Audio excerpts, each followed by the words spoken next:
Hello, everybody. Welcome back to the Oscar Buzz YouTube channel. Today we are talking about a potential best documentary frontrunner. It's weird to have something like that come out this early, but we are talking about Navalny, and it makes sense why they released it now, trying to get it out during the Ukraine-Russia conflict, because it is about Alexander Navalny. He's Putin's main opposition. And this has got like really, really good reception out of Sundance. It's at a 77 on Metacritic and 99 on Rotten Tomatoes. It won like the just audience choice for like best film out of Sundance, Yeah. which I think makes. Can't think why. Yeah, I know it's not like there's a major world event going on No, right now that this movie kind of is like a prequel to.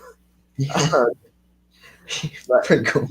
Yeah, but yeah, let's talk about it though. It's produced by HBO Max and CNN Films, and it felt like a CNN news report, an entertaining one, but it felt like a CNN news report. What are your opening thoughts, Thomas? yes. My opening thoughts are this is automatically a very compelling story anyway. Yeah, So I don't think the film had to do very much in terms of sort of that kind of stuff in order to make it a captivating film. Like all you needed to do really was just tell the story, and in the most basic way possible. I think it does do that. Like it's yeah, it's not exactly a technically impressive film or anything like that. It is very much a paint by numbers documentary. It gives you the information in pretty much chronological order, and yeah, it calls it a day there. So like, it's watchable, it's enjoyable. I don't know if it's completely like it feels very snubbable. It feels like a mm, snubbable thing for the Oscars. Like I don't know if this will necessarily be something the Oscars would go for in a normal year, but because obviously with the additional context, it's likely that it will get a nomination at yeah. least. Like I don't think that this is deserving of a 3.9 on Letterboxd. No, I'll no, be put it honest. that way. Yeah, Like to be I think this is like the number 9 film of the year, when sorting like by average rating on Letterboxd. Like, yeah, this like you said, it's a good movie. I would yeah, say it's like, but it's mostly riding off of the concept. yeah. Um, and I mean, it's very well edited. Particularly without spoilers, there's a phone call scene. Mm. um, it's like it's very exciting, but like the film does nothing. Like No, the film just like it only is there to serve. Here's the story, and yeah, like there would have been no difference. I don't think, like whether this was like uh, a report on like CNN, or if this was like an article on CNN, or if this was like a novel, or if this was like whatever. mm. Like I don't think this needed to be a movie. No, It no, was just a way to tell the story, yeah, um, which is fine because, like, it's as you said, it's a naturally compelling story. But I don't think that this was necessary. And yeah, like yeah, what my immediate thoughts while watching it to just compare it to something like last year was The Rescue, which didn't end up getting snubbed. Like it feels like The Rescue just as far as it's and even I think I preferred The Rescue to this, whereas mm. this movie lacks a lot of heart. It Uh, does. I do think Navalny himself is quite a character, quite a personality. So he does bring like a certain watchability factor to most of the scenes he's in. Like it is bizarre how he is just filming TikToks, even though yeah, he just had an attempt in his life. Like that is crazy to see. But it is. but yeah, it does make you understand why people do choose to follow him. Well, yeah, like, and I think they also another thing to address is Navalny isn't the best No, of people. no, Um, this movie obviously paints him in a very sympathetic light and is very, very, very positive about Navalny.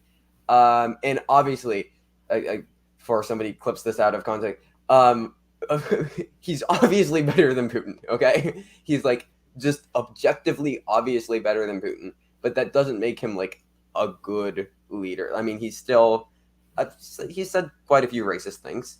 yeah.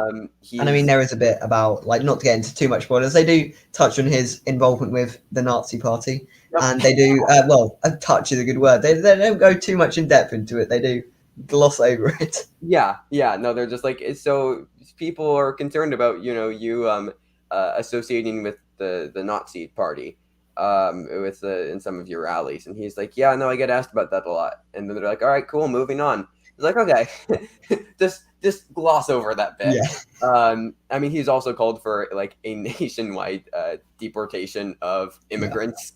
Like he's, yeah, I mean, he's feels very like neoliberal as far as like he is more left than Putin. Obviously, like he doesn't want fascism, but No. he also isn't necessarily the most accepting of all people who aren't exactly like him. No. Yeah. So I mean, it's kind of hard not to take some of that into context while watching it. Yeah, Knowing but I that, mean, it is very easy, like as well, to forget it because they do, yeah, they are constantly showing his family and showing, yeah, all of that kind of stuff, and it's people out there emotionally supporting. manipulative. Yeah, it It's is. well done, emotional Yeah, it manipulative. does feel a little biased at Yeah, many points around it.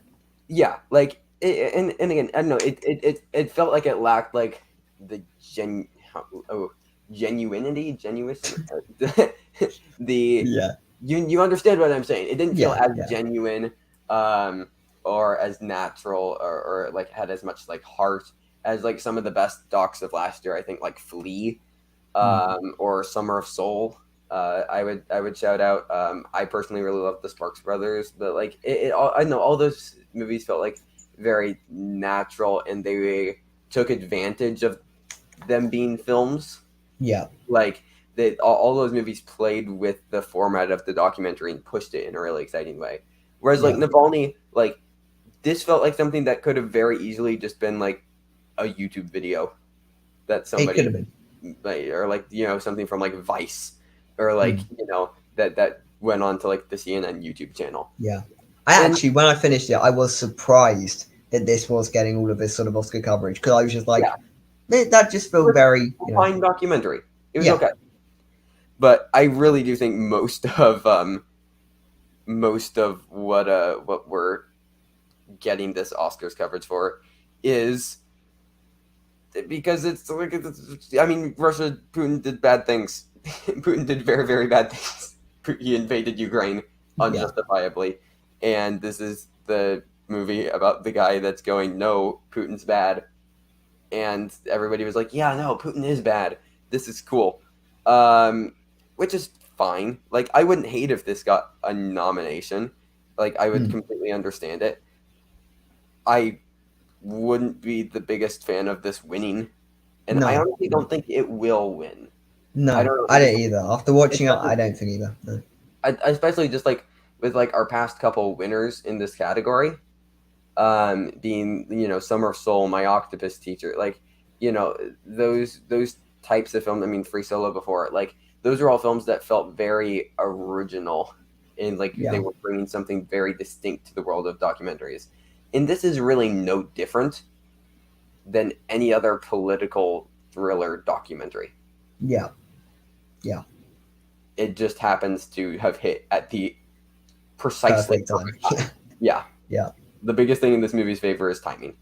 And like again, I feel like we're kind of like being down on this movie, and it's like It's a I watchable film. It is perfectly watchable. and it has a great like I feel like the entire thing that this movie like almost hinges on is like it has a great moment right in the middle during a phone call sequence. It's Mm. one of like the most like fun and like entertaining and exhilarating things I've seen in a documentary, and then it just kind of coasts off of that momentum for the entire rest of the movie and doesn't really do much. Mm.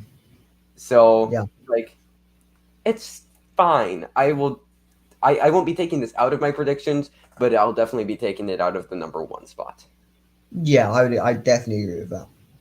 So I don't feel quite as confident as we were before seeing this that this is going to win.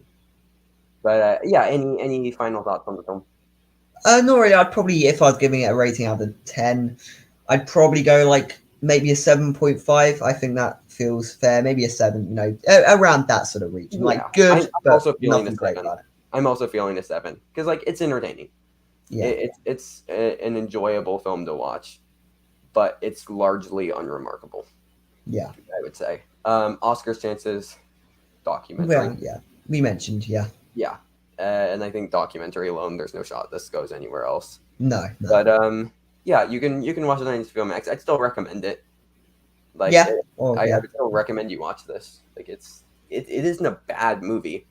It just, Yeah. and I think it also might be the expectations of people, like this being in Yeah. like the top 10 of the year on Yeah. Letterboxd, like going with tempered expectations. This isn't anything that you haven't seen before, but it's what you've seen before. Like, it's done well.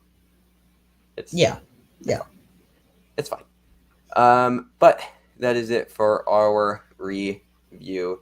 Thank you everybody for watching. Thomas, anything you want to plug? You can follow me at Letterboxd at Thomas Gladstone and on YouTube at Project Mayhem. There may be stuff coming in the summer. All right. I'll just set out Letterboxd and Twitter at my name and YouTube at The Basement. I will say we're going to be doing some fun stuff. I'm going to be in person with my co-hosts. Wow. It'll be very exciting, and we're going to bring some GoPros, and I don't entirely know what we're going to be doing, but I think it will be fun. So I'd recommend that. Yeah. But until then, thank you everybody for watching.